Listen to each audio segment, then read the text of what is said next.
How to edit a message on Skype mobile. Hello guys, in today's video I'm gonna show you how to edit a message on Skype mobile. First we're gonna do is go to Skype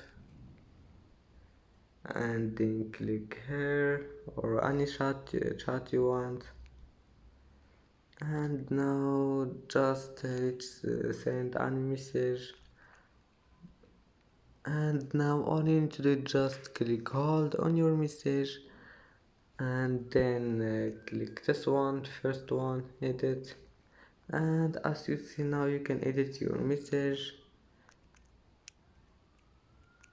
and then just click here, and as you see the message has been edited.